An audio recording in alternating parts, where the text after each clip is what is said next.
Start करते हैं हमारी वीडियो।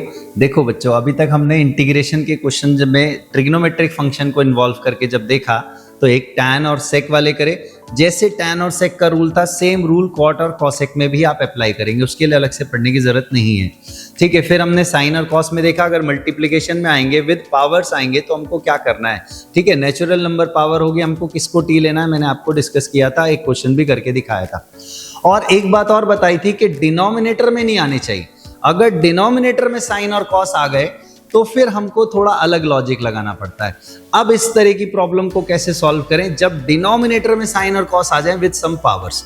अब क्या किया जाए, सिंपल सी बात है जो मैं यूज करता हूं, जितने ज्यादा tan x हो सके वो बना लो। क्या बोला मैंने, जितने ज्यादा tan x हो सके वो आप बनाइए। तो कितने tan x में बना सकूंगा, जितने मेरे पास sin x हैं। ठीक है, जितने मेरे पास sin x है उतने में tan x बना पाऊंगा। तो मेरे पास sin का क्यूब है तो मैं 3 ही tan x बना पाऊंगा।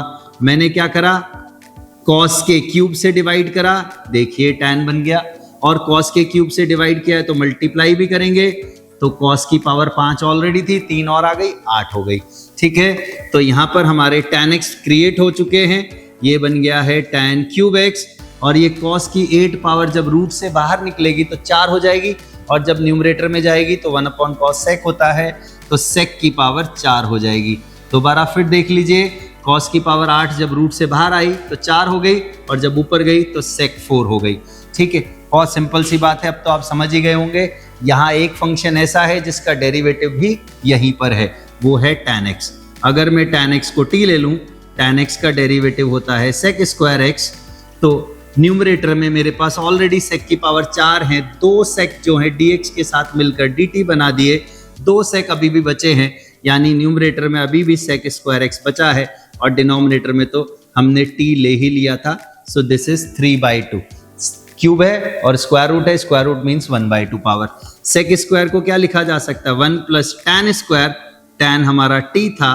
अब देखिए, आप गौर कीजिए, डिनोमिनेटर कितना सिंप्लीफाई हो चुका है, और ये कैंसिल आउट होने ही वाला है अलग अलग टर्म्स के साथ। जैसे ही मैं इसको अलग करूंगा तो ये -3/2 हो गया, और जब इसको इसके साथ सेपरेट करूंगा तो 2 - 3/2 कितना होता है, 1/2।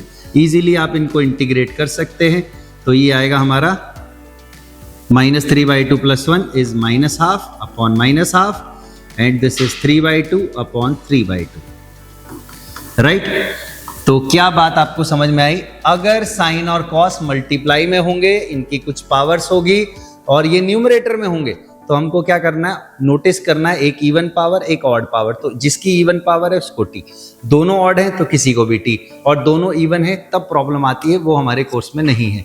तो फिर अब अगली प्रॉब्लम, अगर ये अपॉन में आ जाए, डिनोमिनेटर में साइन और कॉस आ जाए विद सर्टेन पावर्स, तो हमको क्या करना है, सिंपल बात, जितने tan x हो सके बनाओ। कैसे बनाएंगे tan x, कितने tan x बनेंगे, जितने साइन है, तो cos क्यूब से divide multiply, problem solve, tan x को t लेंगे और वैल्यू बन जाएगी हमारी पूरी की पूरी कन्वर्ट होके t की फॉर्म में। ठीक है, चले मिलते हैं आपसे नेक्स्ट वीडियो में।